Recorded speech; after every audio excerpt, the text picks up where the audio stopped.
বিশ্বকাপ ফুটবলের মহারণ শুরু হতে আর মাত্র 1.5 মাসের মতো বাকি। এরই মাঝে একের পর এক মহাতারকাদের ইনজুরি বিশ্বকাপে ভোগাবে অনেক দলকে। নতুন করে যুক্ত হতে যাচ্ছে আরও দুটি নাম। একদিকে ক্রোয়েশিয়ান তারকা লুকা মদ্রিচ, অপরদিকে ফরাসিয়ান ফুটবলার কিলিয়ান এমবাপ্পে। এবারে বিশ্বকাপে খেলা নিয়ে জেগেছে নতুন করে শঙ্কা।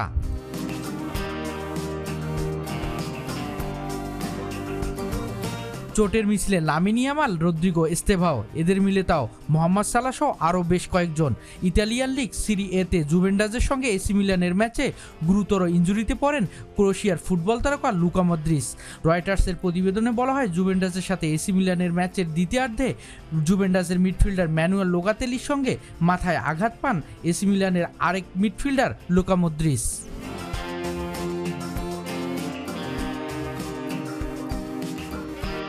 বামগালের হাড় ভেঙে গেলে সফলভাবে অস্ত্রোপচার সম্পন্ন করা হয় বলে জানিয়েছেন ক্রোয়েশিয়ার ফুটবল ফেডারেশন। 40 বছর বয়সী এই ফুটবলার পঞ্চমবারের মতো বিশ্বকাপে অংশগ্রহণ করার কথা।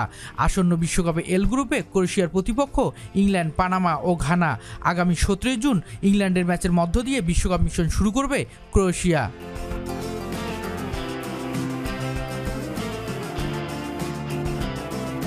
এদিকে রিয়াল ফরওয়ার্ড এমবাপ্পের চোট কপালে ভাঁজ ফেলেছে ফরাসি শিবিরে।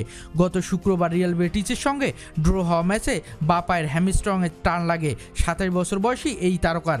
স্প্যানিশ গণমাধ্যম বলছে, ক্লাবের বাকি ম্যাচগুলো খেলতে পারবেন না। আগামী 16 জুন সেনেগালের বিপক্ষে ফ্রান্সের বিশ্বকাপ মিশন শুরুর আগে ফরাসি তারকার ইনজুরি বড় ধাক্কায় ফেলতে পারে। বিশ্বকাপে খেলা নিয়ে শঙ্কা জেগেছে অনেকখানি। শরীফুল ইসলাম, ক্রিকনেক্স।